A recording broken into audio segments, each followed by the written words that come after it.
Hi, we'd like to thank you for tuning into the World Boxing Review radio show. My name is Aaron Snow. They call me the Hall of Fame trainer of champions. That we travel the world for past, present, and future stars. Coming to you live from Tampa, Florida. Hey, look, and coming to you live, the president of the Rochester Boxing Hall of Fame, Larry Lyautey. Boy, welcome into the World Boxing Review radio show. How you doing, Larry? Oh, doing great. It's supposed to be 80 here in Rochester, New York, and it's going to be one of those nice warm weekends where you can get out and do a bunch of things. Oh yeah, man. Hey, look, up there, 80 degrees, man. It's summertime during this time of year because up there the wind blow the wrong way. You can get 50 inches of snow up there in Rochester. Boy, you're doing real good. Oh yeah, we're doing real good today. It's a good weekend to go apple picking.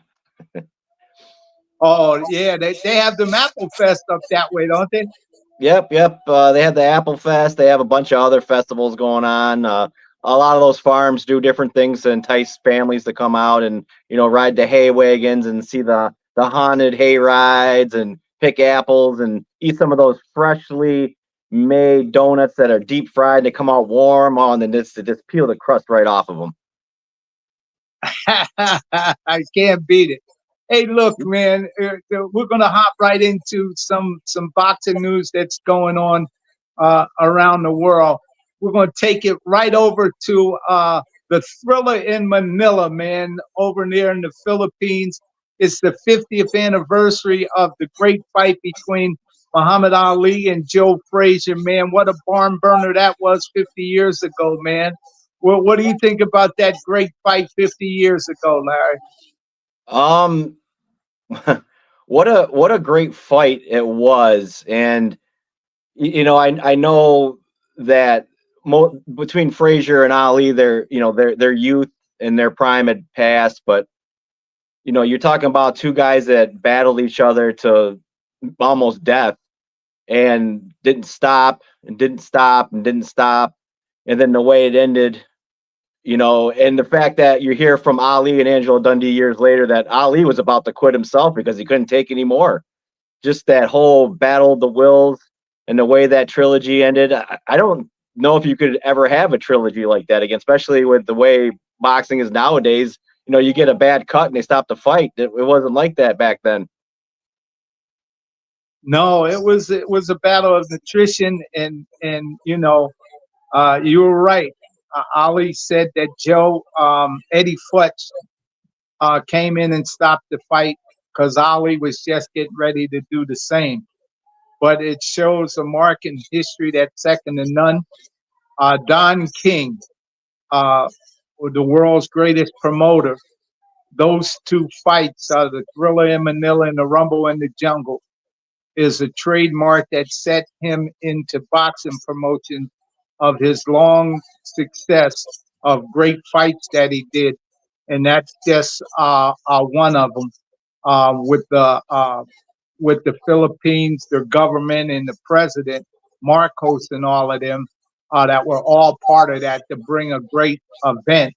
It's something that's marked in history, and the viewership and the many times people have watched that fight over and over again is second to none to see two fighters giving it all.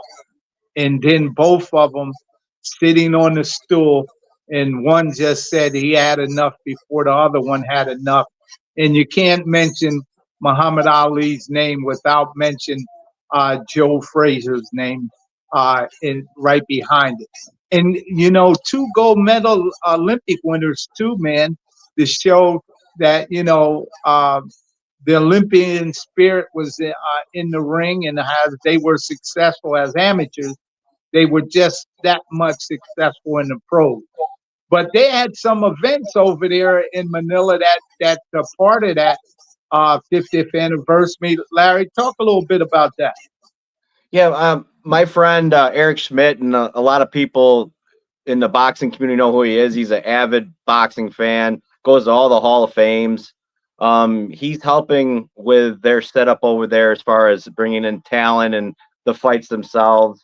and they put together quite a thing in a couple weeks. They're gonna have 2 fight cards.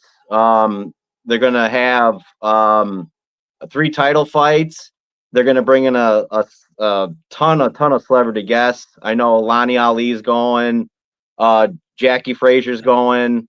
I know I know they've asked numerous heavyweights to go. I don't know who all has said yes and who hasn't. I know that it's going to be a huge card, and you got 3 title fights plus Nico Ali is going to fight, which shows a huge it's great to have an Ali there actually competing in an event to go along with the 50th year anniversary. Being the grandson of Muhammad Ali. To just to top it off, it's going to be special, and if you had the ability to get to the Manila, it'd be a great event to go to. Oh, absolutely, and I believe Gene Kilroy, who was Muhammad Ali's personal advisor, he was there at the time of the event when it happened. So it's great to see that he's still living, because there's not too many of the people that were a part of that event 50 years ago that are still living. But to see and hear that Gene Kilroy at his age is going to be there live, it's just a mark of greatness, where he can sit back and tell the stories from his experience, what he saw, what the event was all about, and how it changed people's lives. Like they said, Muhammad Ali, after that fight, both of them would never ever be the same in terms of youthfulness. After that fight, they've all put it and gave it their all, and gave it what they experienced. So now that we went across the waters, man, to the Thriller Manila and the Rumble in the Jungle, let's bring it back to Rochester, New York with you, Larry. Just a couple weeks ago, you had your induction ceremony of the class of 2025. And boy, was that delighted and exciting. We had the mayor of Rochester make his rounds again to show up, but he come back bearing some goods and some gifts. Let's talk a little bit about that, Larry. Yep. You got our program here from our last Hall of Fame there, the 33rd, and it was a great event. And okay. The situation developed 3 years ago. I started contacting the mayor and contacting his office, and it took a while to develop the friendship and to develop a conversation pattern between me and the mayor to get to this point where I sent him a message back in, I want to say it was February, and I said, Charles Murray's going into Atlantic City Boxing Hall of Fame. It'd be nice if the city could recognize him in some way to correspond with him going into Atlantic City, and explain the history and how going into Atlantic City is a huge deal. It's one of the biggest Hall of Fames you can get into. And he messaged me back, and he goes, well, how do you feel about me presenting Charles Murray the key to the city at the annual Boxing Hall of Fame banquet? And I said, that'd be great. So, again, the process of me, it takes time sometimes, because people don't trust each other. Maybe people are busy, but it takes a while to build that communication and that understanding of, and friendship, that is involved to have somebody like that show up. And I think sometimes in life, people get impatient because it doesn't happen right away. Well, things don't happen right away a lot. It takes time to develop that. And, so we went forward with that, and it matriculated into Charles getting the key to the city at our event. But the one thing was I wasn't allowed to talk about it. It had to be a surprise, so I didn't, and it turned out being great for the fighters. Look, I was just gonna say, it turned out being great for the people that were there and the fighters, because they had no idea. Charles and Natural Murray, I'm sorry. Yeah, well, the Charles the Natural Murray being that he was a IBF champion. Daryl Peoples from the IBF office. Daryl People, by the way, is president of the IBF, seeing it was only fitting that if the mayor's given him a key to the city, is that the IBF should award the mayor something for his contribution for recognizing IBF champions like that with the key to the city. So you were able to present the mayor an IBF belt. Talk a little bit about that, Larry. So yeah, that started months ago. The whole process. You and I were talking, and I said, you said, Larry, you should contact IBF and see. You know Daryl Peoples. You met him in Indianapolis, Boxing Hall of Fame, where he was inducted into their Hall of Fame.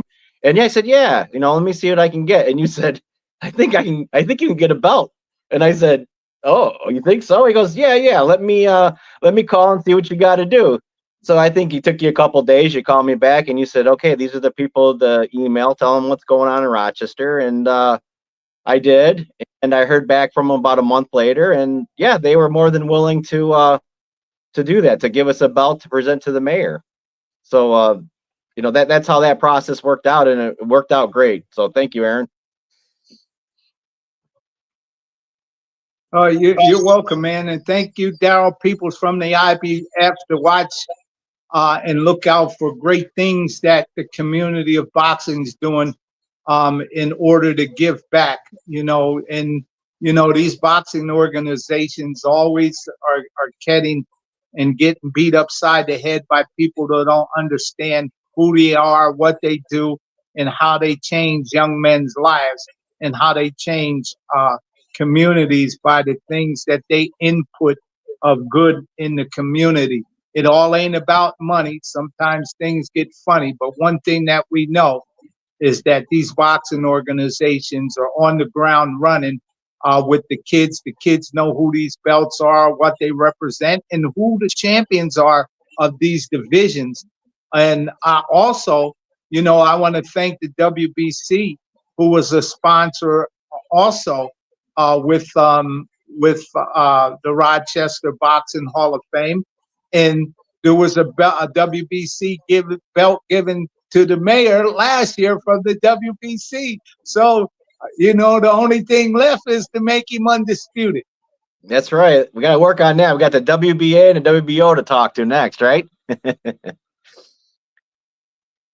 Yeah, absolutely. And I believe the mayor, Malik Evans, deserves to be undisputed champion for all the community work that he does, and someone who loves boxing that the way he does, to stop by the Hall of Fame. He stopped by the Jack Johnson exhibit. And by the way, with the institution that the new Jack Johnson belt that we designed, part of Joe A. Freeman Institute and the Rose Rock initiative, that this belt, we were down in Atlantic City, Larry, when Charles the Natural Murray and got inducted, and we came down there, we seen them. We knew that you were busy, Larry. You said, make sure you tell Charles Murray what I said in the words, and I did. And I told him that Rochester Boxing Hall of Fame and the community loves you, and that the Rochester Boxing Hall of Fame couldn't be down there for the induction ceremonies because of a busy schedule. But I was there to put the blessing on Charles the Natural Murray. And let me tell you, when the Natural Murray was on the red carpet, he seen this belt. Boy, did he grab a hold of it and didn't want to let it go, the Jack Johnson legacy belt. Man, he was taking pictures. I said, wait a minute, Charles, wait a minute. We got a line. There's a whole bunch of other people want to take a picture with this championship belt. I need it. But he was said, man, he looked, he said, man, this is a dynamite belt. in on his induction. We want to thank him and thank Ray McCline. Ray McCline does a yeoman job too down there with the Atlantic City Boxing Hall of Fame. And let me tell you what, Larry, not only Charles the Natural Murray, but from, you know, Julian Jackson, who was being inducted into the Hall of Fame, the list of legendary champions that were at this great event, from Larry Holmes, Michael Spinks, Roberto Duran, Carlos Monzon, Danny Little Red Lopez, Yaki Lopez, Michael Nunn, who just got inducted in your Hall of Fame. So, hey, let me tell you, you set the stage right up there to, hey, let them know that there was great things happening in the Hall of Fame, Larry. Yeah, I'm glad that Charles has been inducted into the Atlantic City Boxing Hall of Fame. It's, you know, it's long overdue, and I think that it's, you know, I know Charles. I don't know Charles, but I know him as a fan. You know, I remember, you know, in 1993 when he won the belt. You know, what pride the city felt in that, and what pride that, you know, one of our own, you know, from Rochester actually won a world title. And the fact that, you know, he used to sell out the War Memorial, and the War Memorial, he outgrew the War Memorial. He had to move over to the Silver Stadium to have fights. He had to sell the baseball stadium out. You know, that was the kind of love that people showed to him. And I remember being a fan, and, you know, Charles being in the paper, and man, what an exciting time for boxing, and what an exciting time for Rochester to be known to have a world champion. And what better way to honor him than to be part of history and having him get a key to the city. And also the fact that Atlantic City acknowledged him by putting them into their Hall of Fame. It doesn't get any better than that.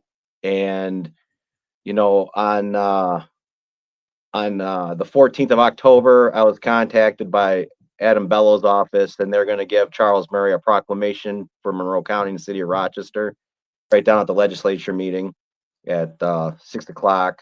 And if, you know, it's open to the public if anybody wants to go see that, but it's going to be a great experience. And again, it's just a blessing to see Charles get these honors.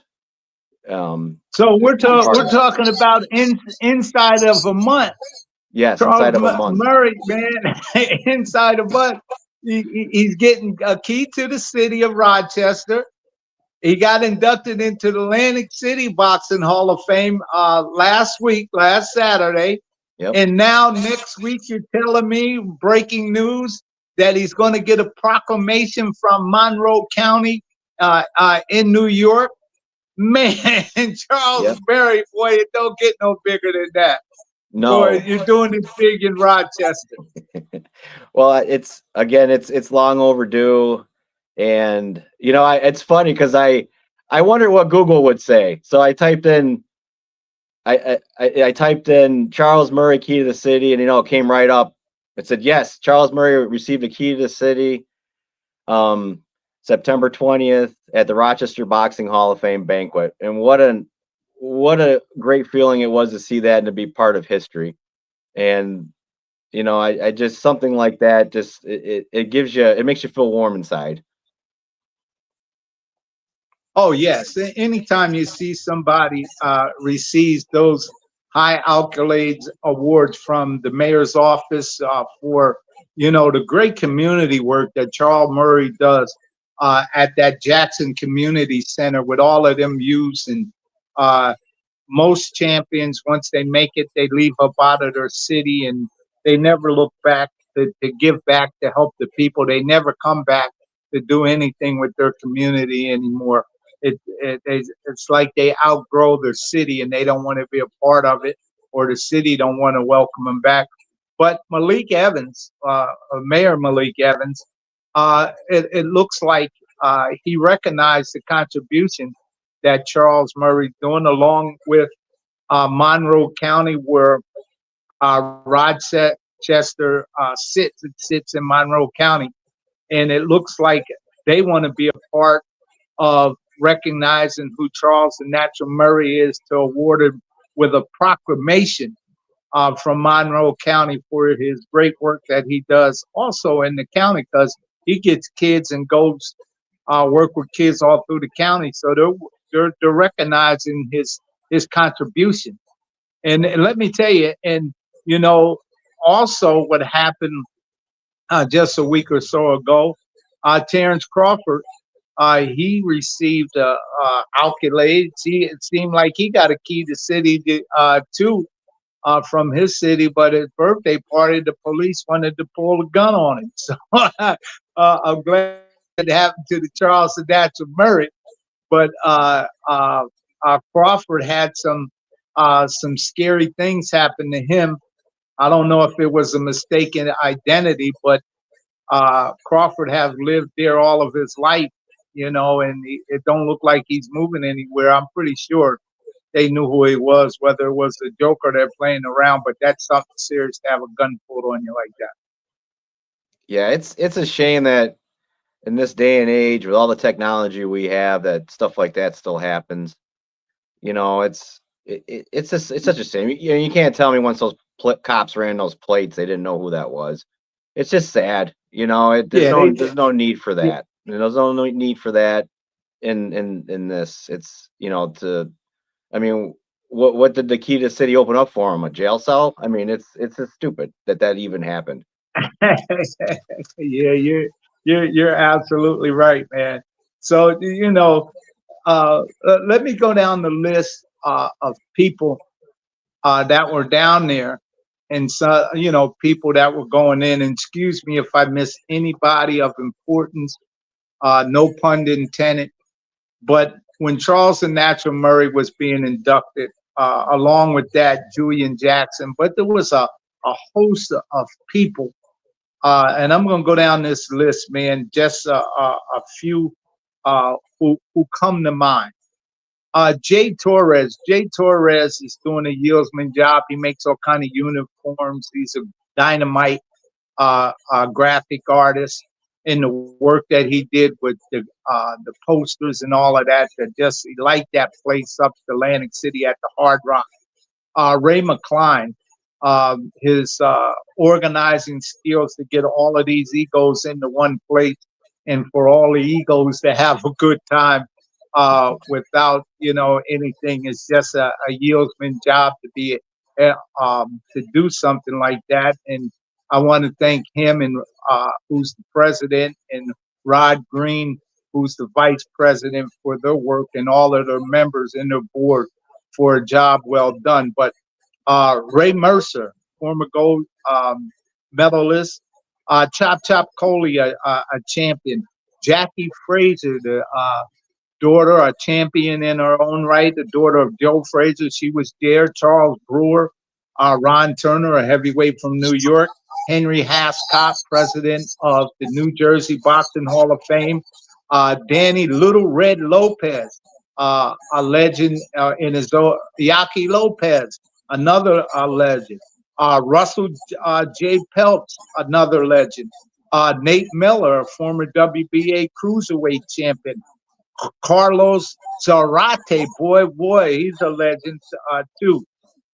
Vincent Cream, who is the grandson of Jersey Joe Walcott. Carlos Palomino, what a legend within in his right. Gil Jasper, who is the community liaison for the Atlantic City Pals. And Bill Johnson, a Hall of Famer, trainer. His son was Evander Johnson, who died in a ring, and we went and visited the statue that they have in Atlantic City. One of those champions who's in the Hall of Fame there.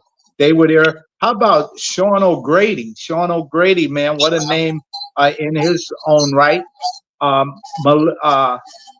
Lathan, who is the first woman boxing commissioner in New York, she was there. Michael Spinks, the Spinks Jinx, he was there. How about Joe Cortez? He was going into the Hall of Fame. He was there. Michael Nunn, Larry. Michael Nunn, who just a week ago was up there in Rochester. He was there. How about Steve Collins from over there, who's staying in England, who got into the Hall of Fame that weekend? Iran Barkley. Iran Barkley was there. And let me see. How about Al Cole? Al Cole was there, part of that trilogy team with Ray Mercer and Al Cole and Charles the Natural Murray, man. Triple threat, So, baby. man, and Vinny Pazienza, who just went in, who got inducted into the International Boxing Hall of Fame. He was there, man. And boy, the list goes on and on and on, man. And I want to thank Ray McCline again for a magnificent weekend that we had last week, man. It was the list was long, fine, and distinguished, Larry. It's like the great job all of y'all do, Larry, and your induction weekend was right up to par, also. Oh, definitely. We're a different kind of Hall of Fame. We're more family oriented, but to see all those boxers and people that contributed to the sport of boxing in Atlantic City, and I was jealous. I saw you there running around with the belt and talking to all those greats. It made me jealous, Coach. I was jealous. Yeah. Hey, man, you know how to Jack Joe. Who don't love Jack Johnson? We all love Jack Johnson to have a legendary belt where because when people could see me, they say, "Hey, Aaron, how's that Jack Johnson exhibit coming?"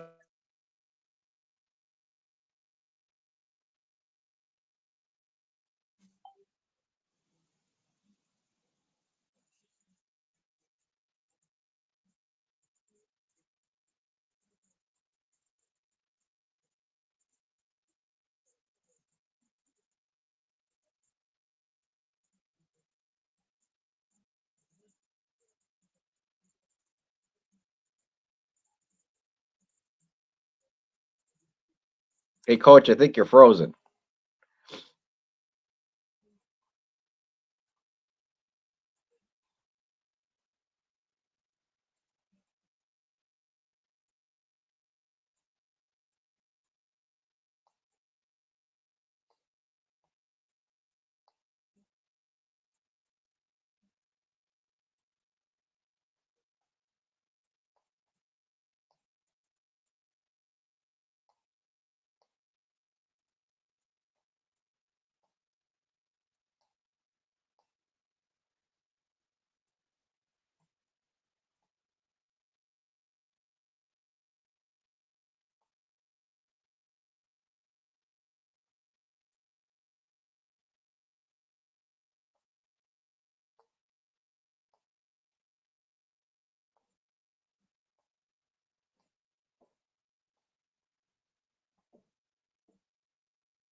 Yeah, Larry, the Hey, feed. Coach, you're back. Yeah,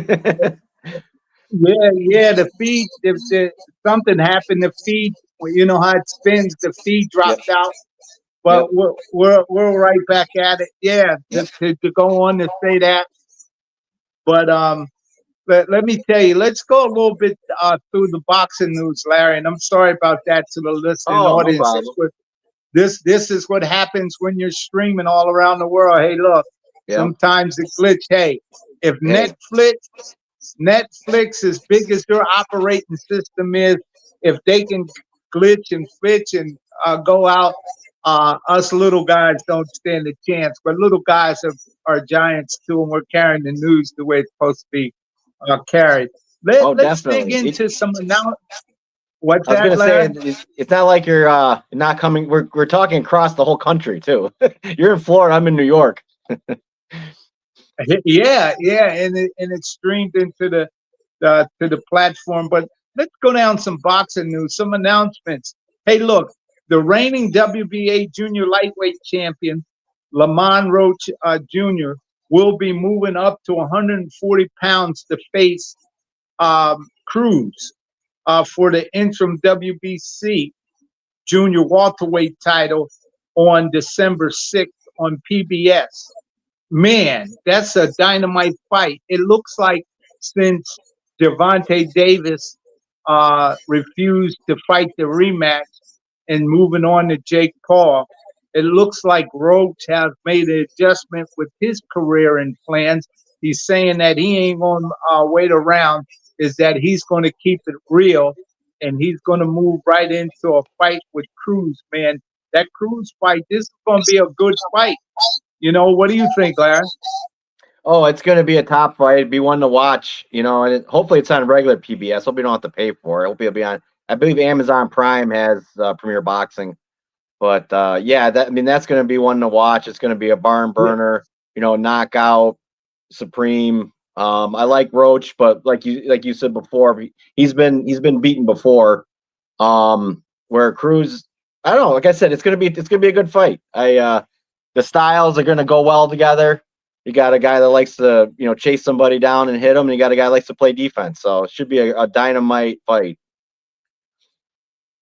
Yes, and I'm glad that Roach don't wait around for the circus, and he don't want to be a part of the circus as Gervonta Davis and Jake Paul create the bigger circus.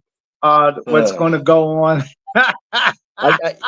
We mentioned this before, Coach. I have the entertainment. Yeah, like I said, the guy comes up to his belly button. I really don't know what people are looking for in this fight. It's really Mike Tyson's punch out. Oh man, boy, the circus continues, and I'm happy for them. If they can make the money, why not go for it? But go the circus continues. And I kind of hinted on this last time. Hey, I don't know how much Davis has. I think, he did retire.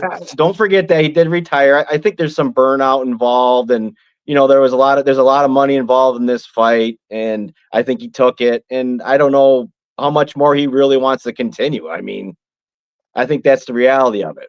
We say this person should fight this person, but again, it's hard to get up in the morning. To quote Teddy Atlas, it's hard to get up in the morning when you're sleeping in silk sheets. Yeah, well, guess what? The circus continues. The clown is going to fight the man on stilts, and let's see who wins. Maybe he can trip him and knock the stilt guy down by kicking the one stilt out, knock him down on the ground. Let's see what happens. But the circus continues. It makes me think of that game that I used to play when I was a kid. It was called Street Fighter, and the guy would get down and go, "Oh, you get," and throw his punch way up in the air and hit him with an uppercut, and the guy would go flying. That's just what I see. And the circus continues. Why not? But let's get down to some real fighting here. That's up and coming. Fundora and Thurman are getting ready to match up for the WBC junior middleweight title on Prime Video PPV. So, hey, look, man, that's going to be a good matchup. And guess what? Fundora's tall, Thurman's big, but these are two real fighters that are going to go at it. And they have a weight class, and it's called junior middleweight title. Yep. So, and the fight is real. It's for the WBC championship of the world. So we can't wait to see that fight. That fight's going to be a thriller. And then October 25th, the WBO interim title is on the line. Parker against Yardley over there in London, and that would be on DAZN. Now, how this interim championship came about, don't forget, to refresh your memory, Parker was supposed to fight Usyk for the WBO heavyweight championship of the world since he was the #1 contender. Usyk asked for a medical condition to not defend his title to take some time due to an injury. He was granted that time period by the WBO. However, Parker asked the WBO, since it's going to be take a time period, and that this interim title, if they can fight for an interim championship, while Usyk is healing from an injury, and they granted that, and this created Parker and Yardley WBO interim championship. So this fight's going to be interesting, is because also Yardley is the interim WBA champion. So the winner of this has an opportunity to be the mandatory for Usyk. So October 25th, we're going to find out who's going to be the real mandatory defense for Usyk in this fight. So yeah, man, Parker and Yardley, who's a young up-and-coming heavyweight. Yardley is. We have seen Parker fight before. So this fight should be interesting for the heavyweight division to see who gets the opportunity to fight Usyk. Okay, yeah, we just went over that with Jake Paul and Gervonta Davis. That circus act will be November 14th. You know, they have the guy on the stilts fighting a little clown, and let's see who's going to clown around and let's see if the clown can kick the leg out from the guy in stilts to get him on the ground. Oh, man, Larry, does it get interesting? We're talking about that. Hey, at least it's on Netflix. But let's move into some real boxing. Yeah, it's on Netflix. It's going to be entertaining. Let's see if Jake Paul can keep his Netflix.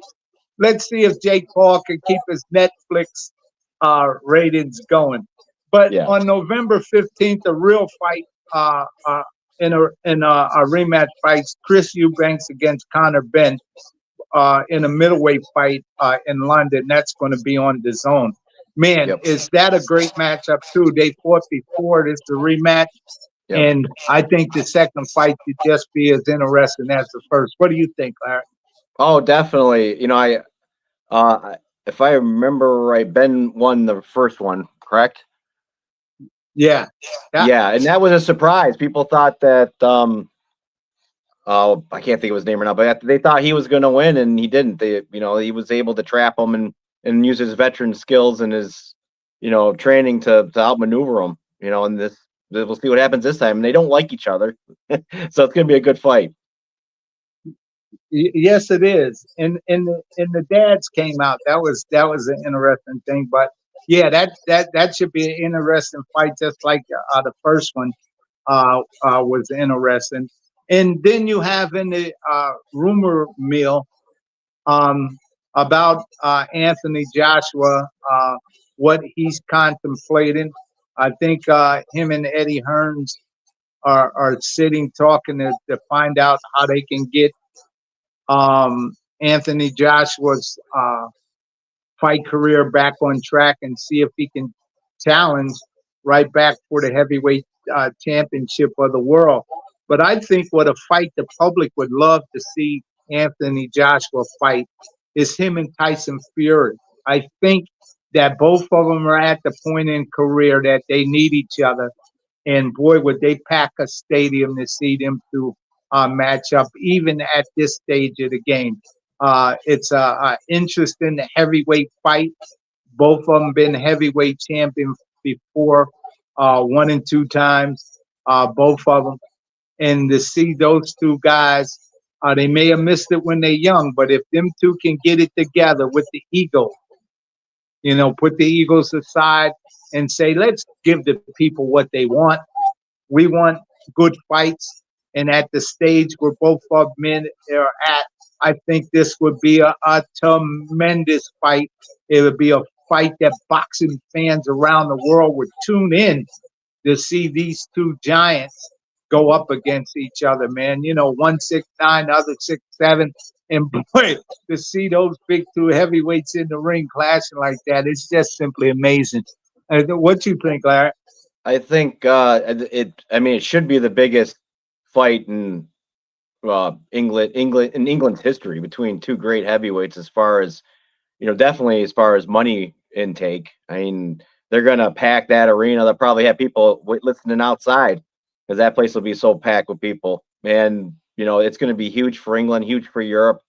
It's even like you said, even though they're a little older now and their skills are a little more diminished, I think that's a huge heavyweight fight, and especially for the country of England.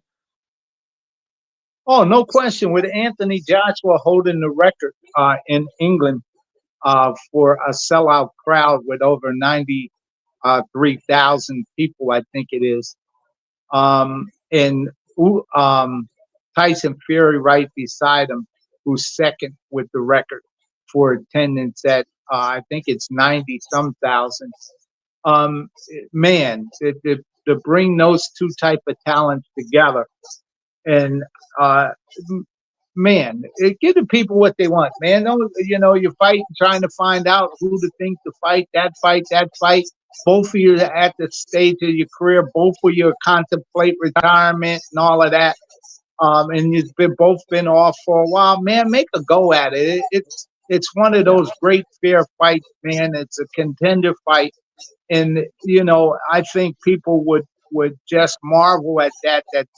Like they did with Crawford and Canelo Alvarez. People love to see these 2 pound for pound fighters just put it all on the line. And what a credit both of them are to the game, to say, I match my skills up with anybody in the world and I'll take them on no matter what stage of the game is at. That's the kind of thinking Tyson Fury and Anthony Joshua have to put it all on the line, say, let the best fight the best. If I consider myself one of the best and I'm the biggest name in England, we'll put the big names on the line. We want to see Tyson Fury and Anthony Joshua put that on the line. Eddie Hearns, make that match, man. Y'all guys that go overly to the bank while you're messing around with the little guys. Yeah. The big guys will fall right in place, and they give you more money what you ever dreamed of and you ever want with that type of fight.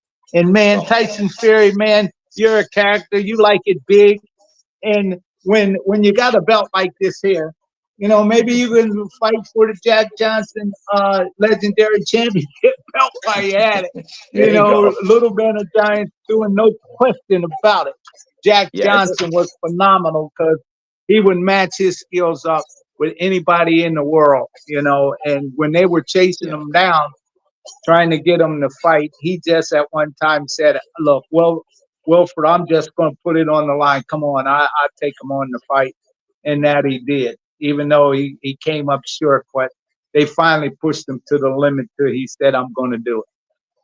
And I think them two should say, hey, look, I'm going to do it. Yeah, it's not like they're not going to – those guys are going to make so much money on that fight. I mean, it's not like it's a bad money move. And it's what people want to see. Right. And you don't even need a belt. You know, just have those two go at it. They don't need a belt. People well, two contenders fighting each other. Yeah, you don't need two contenders fighting each other to get in the possession. You got two named guys fighting. It puts them in the position to make a run at trying to be a 3-time heavyweight championship of the world. You can't lose with that. You know what I mean? And while we're on the air, we'll talk about the Jack Johnson belt, man. I want to thank Joe A. Freeman and the Rosetta Institute and the foundation for the great work that they do around the world to keep African American history alive, and for them, along with myself, for designing a great championship legacy belt like that.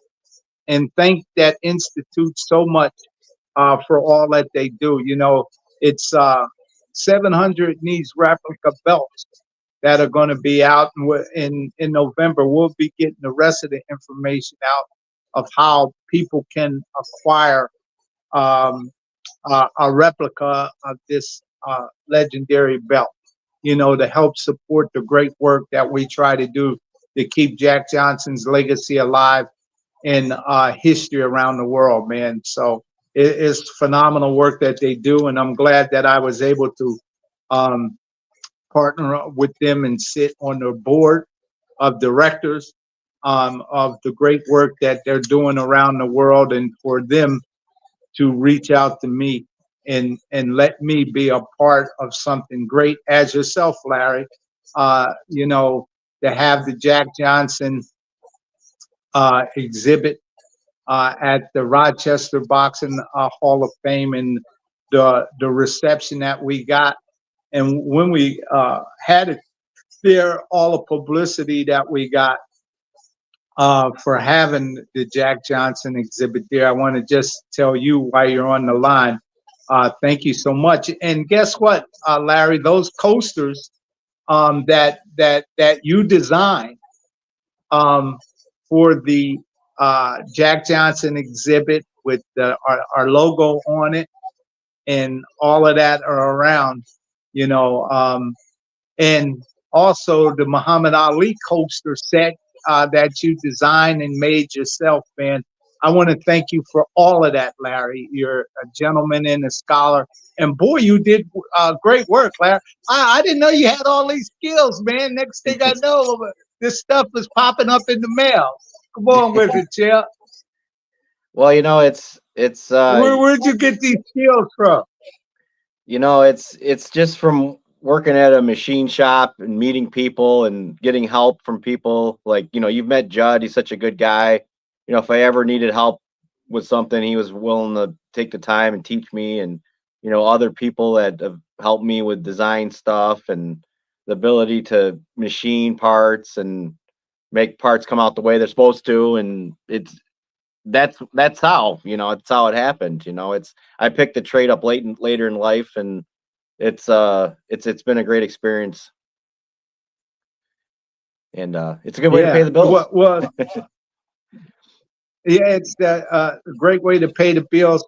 Larry, why you talk about the Hall of Fame and things that you plan on doing and some fights up there, I'm going to go get the coasters so we can show everybody. So carry that conversation on about the fights that are up there and all that while I go get the coasters. All right. So October 30th at Del Lago. It's a casino. It's about an hour and a half from Rochester. There's going to be a pro-am. Dustin Jimenez from Rochester is going to headline the amateur card. He's ranked number 1. He's from Rochester. He's ranked number 1 at I want to say it's 138 or 132, but he's actually going up in weight to fight his opponent at 150. And the headliner of the pro is Bryce Mills. He's from Syracuse.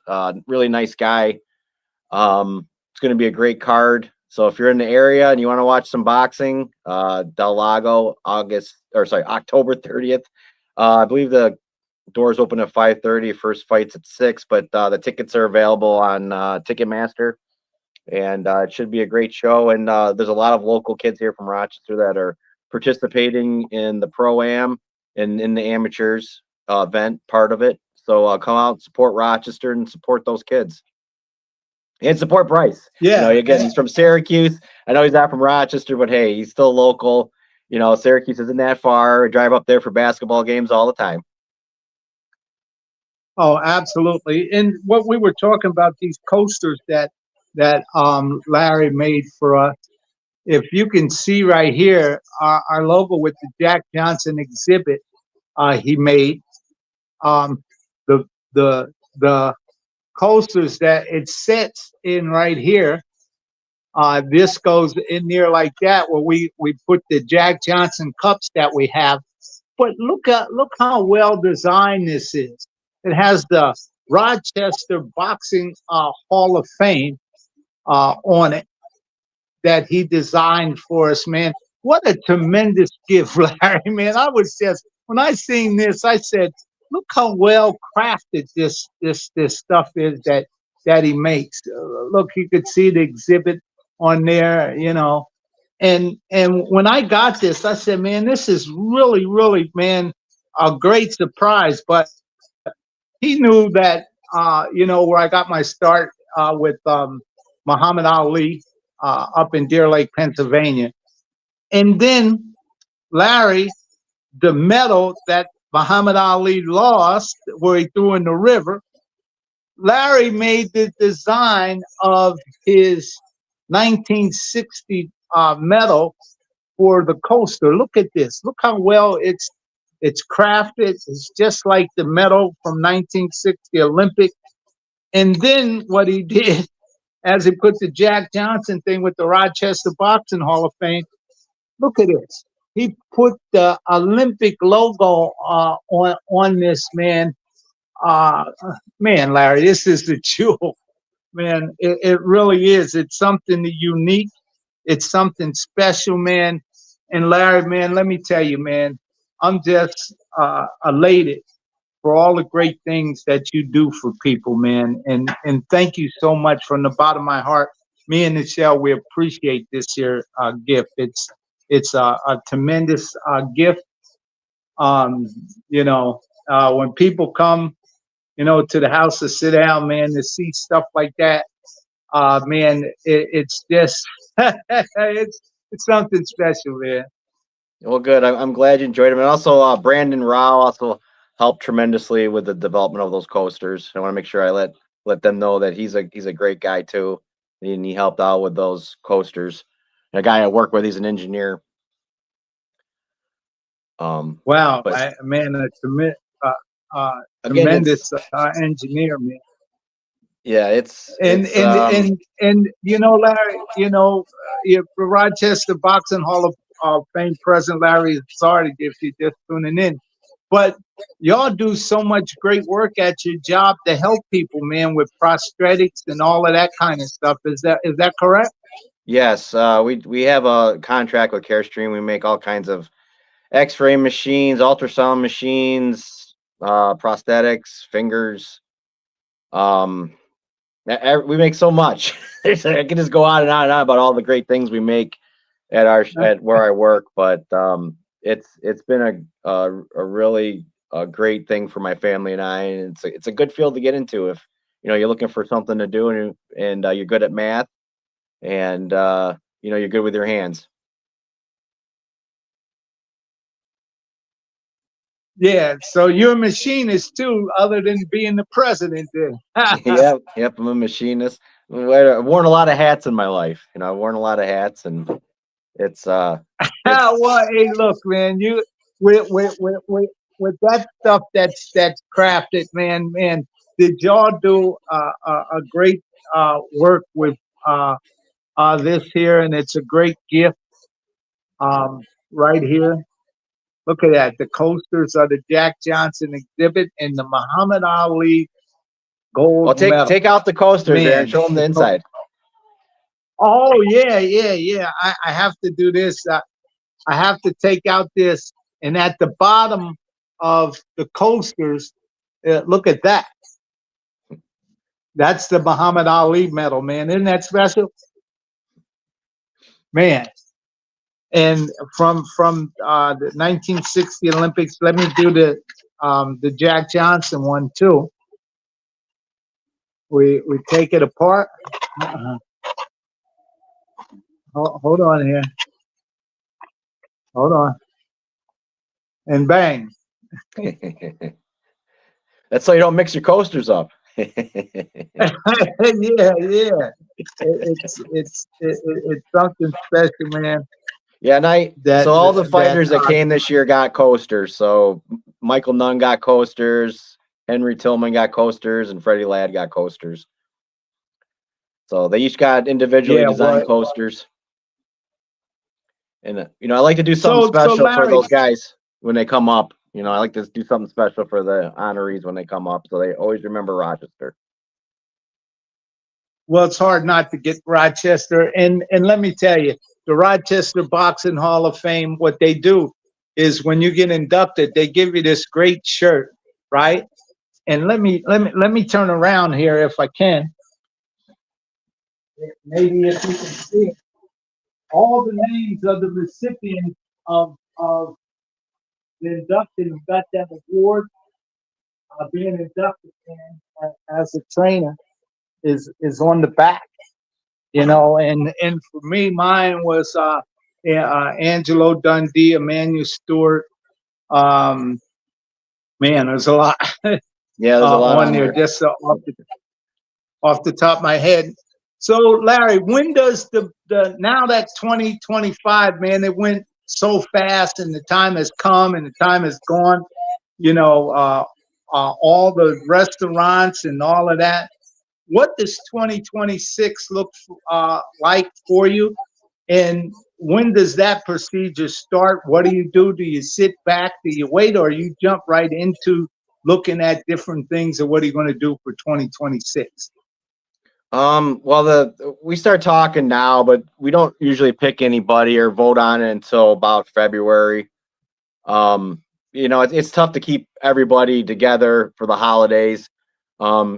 You know, to vote and decide on who we're going to have. It's usually about February when we start going through the class and saying, okay, this is who we want. It's not, you know, this is what we're looking for. You know, right now we're getting ready for our holiday party. So next meeting we'll cover the banquet, and then we'll start gearing up for our holiday party. We have a holiday party, which if you're a member, you get invited to, and it's all free. Yeah. And we'll support our amateurs like we have in the past, and you know, there'll be amateur events coming up, and you know, we'll just start winding up for next year. That's just how it goes. Yeah, absolutely. But I will say there's a lot of boxers and trainers that have thrown their hat in the ring and are well known. So thank you, you know, to those people that have, and you know, they're all under consideration. You know, and we'll go through the list, and we'll sit down with our board, and we'll vote on it, and we'll pick the inductees for next year. Yeah, absolutely. And while we're talking about you know, up and coming events, Henry Hascott with the New Jersey Boxing Hall of Fame, November 14th, his class is going in, and that's another great event too. And then you got Ring 8 coming up in December. So let's keep them in mind, and let's try to get out there, boxing community, and attend and support those that are going in. It's greatly appreciated, those that have been around and paid their dues and put your time in to see them award. But let me tell you, these events help with boxing in the communities for which they serve. And like anything, as we were talking about, Charles and Natural Murray, getting all of these accolades from the community work that he does, and so forth and so on. Yes, please get out and attend these great events, man. It's vitally important. Yeah, in Buffalo. In closing, Larry, do you want to say? Yeah, I was going to say Buffalo is October 17th. Their Boxing Hall of Fame induction dinner. They always have it on a Friday, so it's a Friday night. When is it again, Larry? October 17th. So it's 2 weeks from now. Okay, that's coming up. Yeah, it's coming up. That's ring 44. Yeah. But that's always a fun time. If you know, again, if you live in this area, it's a great event. Can't miss it. Great food. They have it at an Italian restaurant up here.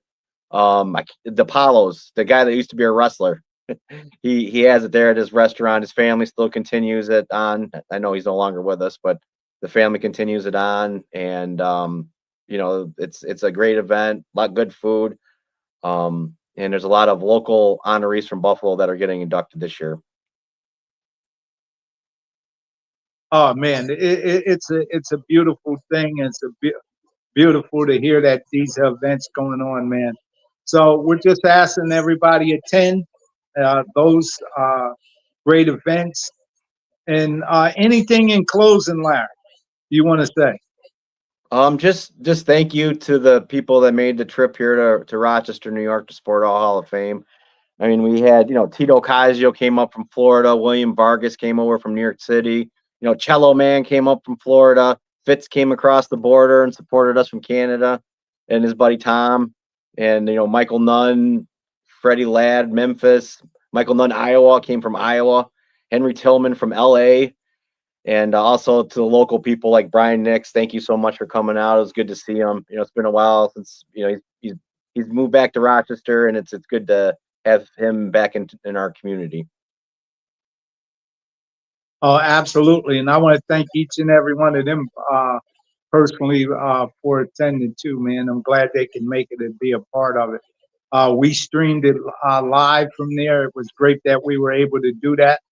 But God willing, next year we'll be there live and live in color streaming and be a part of the ongoing ceremonies, God willing, in 2026. But in the meantime, we want to follow up and say thank you so much, Ray McCline and the Atlantic City Boxing Hall of Fame, and congratulate Charles the Natural Murray for your key to the city of Rochester, New York, your induction into the Atlantic City Boxing Hall of Fame, and also your proclamation coming from Monroe County in New York, where Rochester sits. Man, what a great accomplishment, Charles Murray. And Larry, thank you so much that all you do, man. We could stand here for a lifetime talking boxing, but we got things to do this afternoon, and some of it is we got to watch out for the family and kids, both of us, because we don't want to get clunked in the head. No, we're we taking don't too much time. You know what I mean? Those marks stay a while.